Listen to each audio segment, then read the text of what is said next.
everybody, you're watching a physio named Jonah.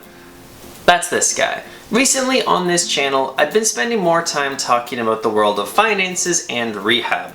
Well, today is very much a continuation of that trend as we talk about how many healthcare professionals like me make money. There are two main structures for how private practice physiotherapists like me and many other healthcare professionals are paid, this being through an hourly salary as well as through a per patient commission split.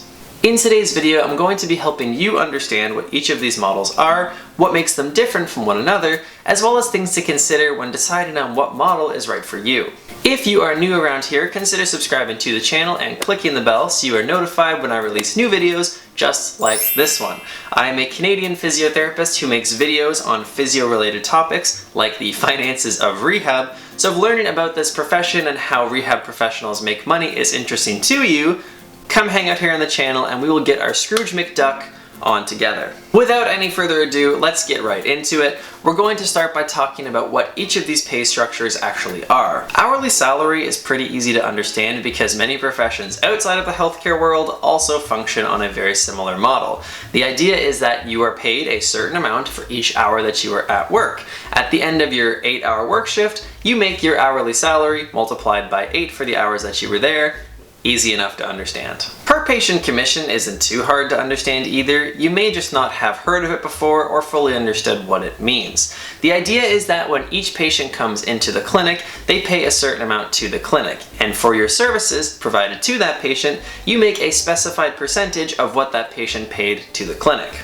Using easy numbers, if a patient visit costs $100 and you have a 50% commission split, each patient interaction will earn you $50. This means that at the end of your 8-hour day, you will earn the total of all of your patient commission splits that you treated during that day. Right away, I'm sure you can notice some differences between these two models. There's a lot to be said for having a very dependable hourly salary. It's predictable, you know exactly what you're gonna make each day you're at work, and at the end of your week, when you look back and have to pay your credit card, grocery, car bills, you know exactly how much money you can expect coming in. However, the flip side is also true. When you are paid hourly, this means that your take home is always going to be the same at the end of each day. This being whether you treat 5 patients that day or 50 patients that day, which, trust me, is very different. This is where a per patient commission split becomes a lot more appealing.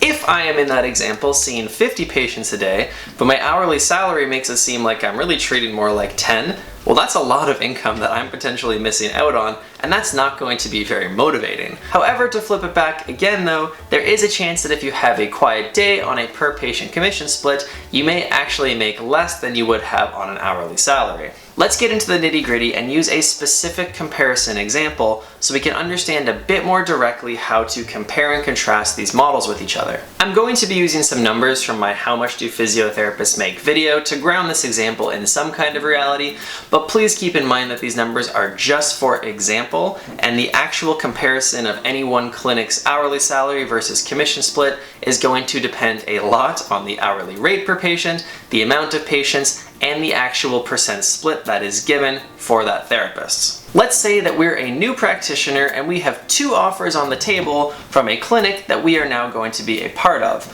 Offer 1 is an hourly salary of $40 per hour. I'm choosing $40 here because it's a realistic hourly salary based on my previous video that I released, plus it will be nice to use round numbers throughout this example. Offer 2 is a 40% split of every patient billing that you earn. Couple quick notes here. I'm assuming that both of these models are employees and we're not getting into contractor versus employee splits. If you're interested in understanding more about independent contractors versus employees, let me know in the comment section down below and that can be its own video. For today, both of these are employees. The numbers that you see will also be looking at a full 52-week year with no time off and 40 hours per week, which obviously is not realistic, but since we're using the comparison for each of the examples, it's still going to be the same difference in between each of the models. I just want you to know when you're looking at the numbers that working 52 weeks out a year is not realistic. Time to run some numbers. Understanding the hourly model is pretty easy. We're going to assume that we're working 40 hours every week because that's pretty standard. So $40 per hour times 40 hours per week give us a grand total of $1,600 earned each week. That works out to around $6,400 per month, and $83,200 per year before taxes. So offer 1 is on the table at $83,200 per year. Not bad. Now we're going to compare that to our 40% split model, but to do that we need to know a few things. First off, what is the cost per patient that comes into the clinic? To keep the round numbers train rolling, we're going to say that each patient visit brings $100 into the clinic. This means that each visit will earn us $40 in this scenario because of our 40% split. Next up, we need to know how many patients we see in a day.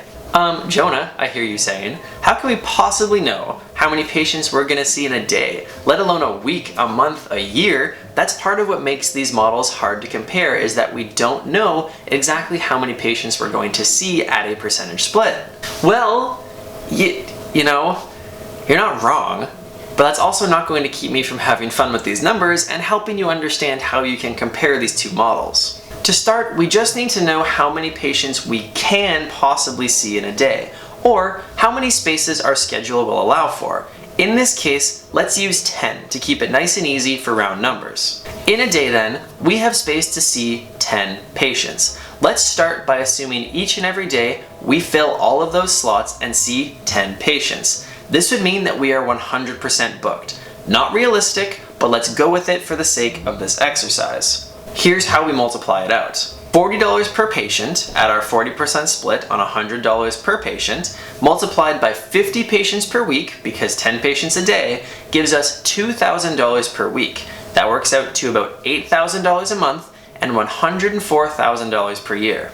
Okay, wow, so offer 1 earns $83,200 and offer 2 earns us $104,000. Open and shut case, where do I sign my contract? No, not so fast. That model was assuming that you were booked completely solid each and every day. If you're not in the rehab space, this is not just very unrealistic, it's essentially impossible. People get sick, they cancel, they forget to show up, we expect those things, it's normal. Having a 100% booked rate is beyond improbable. I don't believe it exists. Let's try again with a more realistic expectation.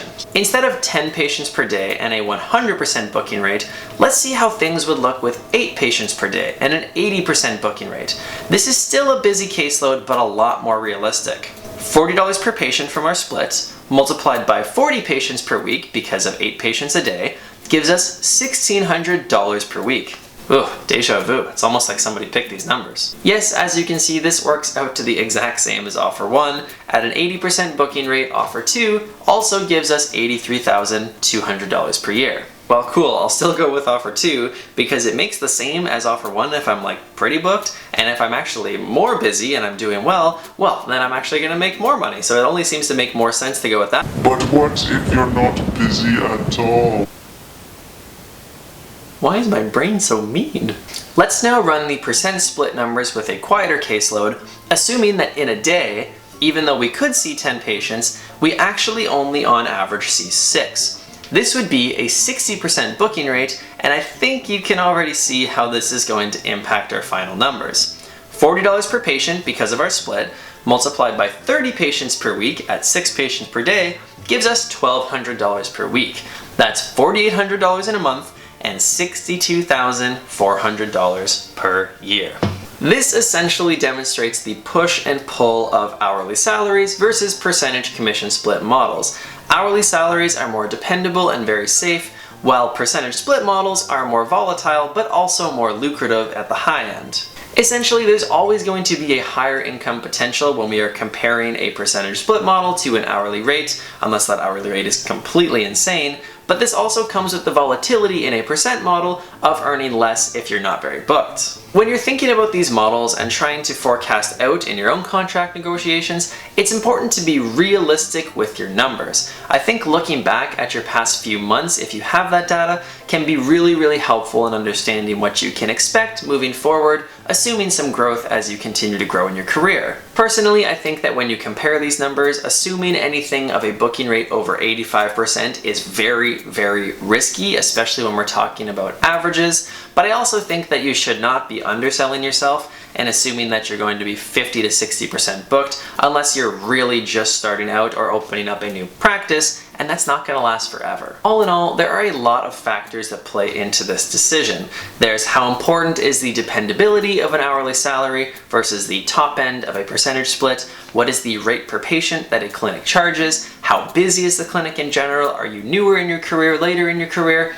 There's a lot to think about, but I hope that today's video helped parse out a little bit of how to make these two models make a little more sense as you're trying to figure out which is better for you. To sum it up with a neat little bow, hourly salary models are very dependable but do not offer the same upside as percentage split models. However, percentage split models also come with the inherent volatility of being able to earn more if you're busy and earning less if you are quiet. If you've made it to this point in the video, thank you guys so much for watching. I truly hope that you enjoyed this video and it was helpful in making you understand this topic a little bit more. Leave me a comment down below if you have any questions about this topic, anything else in the financial rehab space, ideas for future videos, whatever you like. I look forward to chatting with you there. I do my best to get back pretty quickly when people leave me comments. But most importantly though, guys, as always, move your body, have a laugh today, and I will see you at the next video.